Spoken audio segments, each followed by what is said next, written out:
भारत का ऋतु चक्र, तो ये हमें भारत का जो ऋतु चक्र है उसके विषय में बताया है। हमारे देश में लगभग 2-2 महीने के समय दौरान जो है मौसम लगभग एक समान ही रहता है।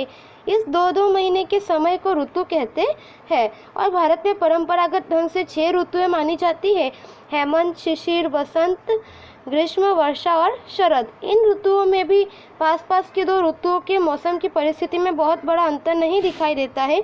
यदि दोनों ऋतुओं की गणना साथ कर ले तो जो है वर्ष दौरान कुल 3 ऋतुएं होगी: शीत ऋतु, ग्रीष्म ऋतु और वर्षा ऋतु। भारत में स्पष्ट रूप से बदलती हुई ऋतुओं का अनुभव होता है।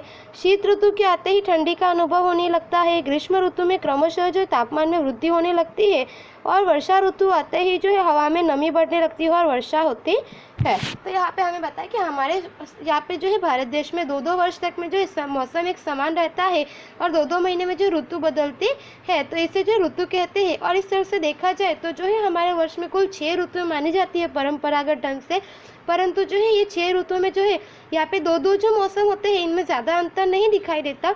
यदि 2-2 ऋतुओं की जो है गणना एक साथ करें तो यहाँ पे जो है वर्ष भर में केवल 3 ऋतु ही होती है, जिसमें कि है शीत ऋतु, ग्रीष्म ऋतु और वर्षा ऋतु।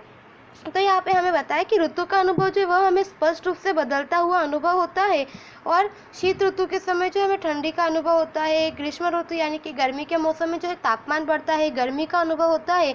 वही वर्षा ऋतु आते हैं जो यहाँ पे हवा में नमी बढ़ती है और वर्षा होती है। दिल्ली में स्थित भारत सरकार के मौसम विभाग के कार्यालय ने जो है भारत की जलवायु को ध्यान में रखते हुए समग्र वर्ष की 4 ऋतुओं में विभाजित किया है कि जहाँ पे जो है कितनी ऋतुएं होगी। तो इस तरह से जो 4 वर्ष में इसे रूपांतरित किया है। शीत ऋतु जिसे कि हम ठंडी कहते हैं और दिसंबर से जो है यहाँ पे फरवरी तक में होती है। ग्रीष्म ऋतु जिसे कि हम गर्मी का मौसम भी कहते हैं और ये मार्च से मई तक होती है। वर्षा ऋतु जो कि वर्षा जून से सितंबर तक होती है। और जो है यहाँ पे निवर्तन ऋतु यानी कि लौटती हुई मानसूनी हवाओं की ऋतु जो कि यहाँ पे अक्टूबर से नवंबर के समय दरमियान होती है। भारत का ऋतु चक्र, तो विद्यार्थी यहाँ पे आपको जो है भारत का ऋतु चक्र जो है वह यहाँ पे आपको बताया गया है कि किस तरह से यह जो है ऋतु चक्र चलता है। शीत ऋतु दिसंबर से फरवरी तक। भारत में दिसंबर से फरवरी के 3 महीने में जो है हमें यहाँ पे ठंडी का अनुभव होता है, ठंडी का मौसम माना जाता है। 22 सितंबर से 21 मार्च तक जो सूर्य की किरणें दक्षिणी गोलार्ध पर सीधी पड़ती है। भारत के उत्तरी गोलार्ध में स्थित होने से जो है दिसंबर से फरवरी तक यहाँ पे सूर्य की किरणें जो है तिरछी हो पड़ती है और तिरछे प्रभाव के कारण यहाँ पे तापमान कम होता है, जिससे हमें ठंडी का अनुभव होता है। और मध्य एशिया से जो है भारत की और दक्षिण पूर्व दिशा की हवाएं चलती है। ये हवाएं जो है शुष्क और ठंडी होती है, जिससे कि मौसम जो है वह भी शुष्क और ठंडा रहता है। इस ऋतु दौरान जो है यहाँ पे आकाश जो है बिना बादल का हमें स्वच्छ दिखाई देता है कि वहाँ पे हमें बादल वगैरह देखने को नहीं मिलते हैं। उत्तर पूर्व भारत के अनुपात में जो है अधिक ठंडा रहता है, कारण कि वह समुद्र से अधिक दूर स्थित है और उसका कुछ भाग जो है मरुस्थल है। ठंडी के इस प्रदेश पर हवा का भारी दबाव बनता है, जिससे कि पवन की दिशा बदलती है। यहाँ के भारी दबाव के कारण जो है ठंडे तथा शुष्क पवनों का भी जन्म होता है। ये पवन जहाँ जहाँ पहुँचते हैं वहाँ तापमान में गिरावट आती है। और ठंडी में जो है दिल्ली का तापमान कई बार 10 डिग्री सेल्सियस से भी नीचा चला जाता है। इलाहाबाद में जो है 16 डिग्री सेल्सियस और कोलकाता में 18 डिग्री सेल्सियस के आसपास जो है तापमान रहता है। इस समय जो है हिमालय में अपना तापमान जो है वह उसका तापमान काफ़ी कम होता है। शिमला और दार्जिलिंग में जो है यहाँ पे जनवरी मास का जो तापमान है वह 5 डिग्री सेल्सियस के आसपास रहता है। तो उस समय में वहाँ पे जो है अधिक ठंडी का अनुभव होता है और वहाँ पे ठंडी ज़्यादा होती है। हिमालय में जब हिमवर्षा होती है तो वहाँ से जो है खूब ठंडी हवा उत्तरी भारत के मैदान की तरफ आती है, जिसके परिणाम स्वरूप मैदानों सहित जो है यहाँ पे राजस्थान और गुजरात में भी शीत की लहर आ जाती है। हिम पड़ने से जो है कपास जैसी फसल को भी काफ़ी नुकसान पहुंचता है। और शीत ऋतु के ऊंचे पर्वतीय क्षेत्रों के अलावा भारत में जो है तापमान गलन बिंदु से भी नीचे नहीं जाता है, कारण कि हिमालय की गिरिमालाएं मध्य जो है एशिया की ओर आने वाले अतिशय ठंडे पवनों को रोकती है और भारत को सख्त ठंडी से भी बचाती है। इतना जानिए तो भारत के मौसम के संबंध के समाचारों में बार बार उपयोग में किए जाने वाले कुछ शब्दों को पहचानें। जेट स्ट्रीम दोनों गोलार्ध के लगभग जो है यहाँ पे 30 डिग्री अक्षांश के आसपास 8 से 15 किलोमीटर की ऊंचाई के वातावरण में पाइप के आकार के पट्टे में जो है अत्यंत गतिशील पवन चलते दिखाई देते हैं। ये पवन जो है जेट स्ट्रीम या तो फिर जेट पवन के नाम से जाने जाते हैं।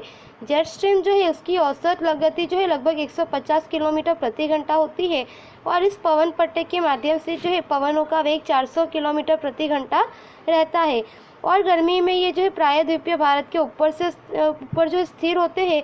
अधिक ऊंचाई पर बहने वाले ये पवन वर्षा लाने में सहायक होते हैं। पश्चिमी विक्षोभ यानी कि वेस्टर्न डिस्टर्बेंसेस जिसमें कि पश्चिम एशिया के ऊपर जो है यहाँ पे निर्मित जेट स्ट्रीम पूर्व दिशा की ओर रहता और बहता है और उसका प्रभाव जो है पश्चिमी एशिया के देशों यानी कि जो है यहाँ पे उत्तर पश्चिम भारत और उसके बाद भी जो है यहाँ पे पाकिस्तान अफगानिस्तान पर रहता है। और इन पवनों के साथ आने वाले जो है यहाँ पे धूल भरे तूफान बांग्लादेश वगैरह जो है यहाँ पे प्रभाव दिखाई देते हैं उन पर। और ठंडी में उत्तर भारत के जो है आह्लादक मौसम में ये कभी कभी विक्षेप डालते हैं। परिणाम स्वरूप वहाँ ऊंचे पहाड़ी प्रदेशों में भारी हिमवर्षा तथा मैदानी प्रदेशों में जो है थोड़ी बहुत बरसात पड़ती है। यह वर्षा जो है रबी की फसल के लिए आशीर्वाद स्वरूप होती है। इसके कारण कभी कभी गुजरात में जो है बेमौसमी बारिश भी होती है जिससे कि कई बार कृषि को हानि पहुंचती है और कई प्रकार जो है यहाँ पे फसल वगैरह की उनको नुकसान होता है। ठंडी के दौरान उत्तर भारत की अपेक्षा दक्षिणी भारत की परिस्थिति और भिन्न होती है। दक्षिण भारत उष्णकटिबंधीय प्रदेश में है, विषुववृत्त रेखा के नजदीक है तथा जो है यहाँ पे प्रायद्वीपीय आकार वाला है। इसके आंतरिक जो है भागों में स्थित प्रदेश समुद्र से अधिक दूर नहीं है, इसीलिए यहाँ पे जो ठंडी में भी उत्तर भारत जैसी ठंडी का यहाँ पे अनुभव नहीं होता है। तापमान भी अधिक नीचे नहीं जाता है, जैसे कि जनवरी महीने में कोचीन का जो तापमान है वह 26 डिग्री सेल्सियस जो होता है वह, और मदुराई का जो यहाँ पे 25 डिग्री सेल्सियस तथा चेन्नई का जो तापमान है यह 24 डिग्री सेल्सियस जितना होता है, जिसकी वजह से यहाँ पे जो ज़्यादा ठंडी का अनुभव नहीं होता है। जबकि दक्षिण भारत के जो पहाड़ी स्थल है वहाँ पे ठंडी में निम्न तापमान का भी अनुभव करते हैं। दक्षिण की ओर जो है दक्षिण से उत्तर की ओर बढ़ने वाला जो है तापमान की कमी आती है और भारत में ठंडी अत्यंत जो है यहाँ पे स्फूर्तिदायक और स्वास्थ्यवर्धक मानी जाती है। लंबी और ठंडी रात्रि के कारण जो है कई भागों में एकदम जो है प्रातःकाल ओस और कोहरे का पड़ना जो है अति सामान्य है। दिन छोटे और रात जो है बड़ी होती है। ठंडी में जमीन पर से चलने वाले शुष्क पवन सामान्य रूप से वर्षा नहीं लाते, परंतु उत्तर पूर्व के मौसमी पवन जो है बंगाल की खाड़ी पार करके आने से नमी युक्त होती है। ये नमी युक्त पवन जो है यहाँ पे कोरोमंडल तट पर ज़्यादा बारिश करती है। उत्तर पूर्व भारत में पश्चिमी विक्षोभ या तो बवंडर के कारण कम वर्षा होती है। पंजाब तथा हरियाणा में यह बरसात जो है रबी की फसल के लिए काफ़ी उपयोगी मानी जाती है। ये पवन कभी कभी गुजरात में भी बरसात लाते हैं और असमय पड़ने वाली यानी कि बेमौसमी जो है इस तरह की जो पवन होती है इसे हम बेमौसमी पवन कहते हैं, यानी कि मावठू भी कहा जाता है।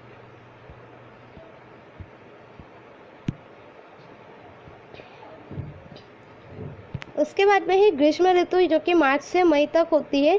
तो भारत में जो मार्च से मई तक के शुष्क और गर्म मौसम वाले समय काल को हम गर्मी कहते हैं। मार्च से मई महीने तक जो है भारत की ज़मीन पर सूर्य की लंबवत किरणें और दक्षिण में जो है उत्तर क्रमशः पड़ती है, जिससे कि जो है भूमि भाग अधिक से अधिक गर्म होता जाता है और तापमान जो है यह भी निरंतर बढ़ता रहता है। दक्षिण भारत में जो मार्च महीना सबसे अधिक गर्म होता है कि सबसे ज़्यादा गर्मी का जो अनुभव है दक्षिण भारत में वह मार्च महीने में होता है। इस समय वहाँ जो है कई स्थलों का तापमान 40 डिग्री सेल्सियस जितना ऊंचा जाता है, जबकि अप्रैल मई के महीनों के दौरान जो है मध्य और उत्तर पूर्व भारत भी सबसे अधिक गर्मी का अनुभव करता है। वहाँ कई स्थानों पर जो है तापमान 45 डिग्री सेल्सियस से 50 डिग्री सेल्सियस तक पहुँच जाता है। प्रायद्वीपीय और पठारी प्रदेशों की ऊंचाई के कारण जो है दक्षिण भारत में गर्मी थोड़ी सौम्य होती है। उत्तर भारत की तुलना में यहाँ तापमान नीचा रहता है।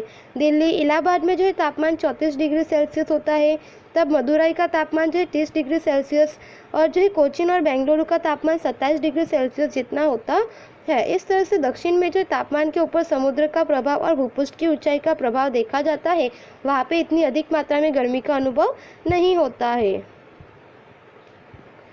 बंगाल की खाड़ी और अरब सागर के ऊपर जो है इस ऋतु में उष्णकटिबंधीय चक्रवात निर्मित होते हैं, जो कभी कभी जो है तटीय प्रदेशों की तरफ बढ़कर भारी नुकसान पहुंचाते हैं।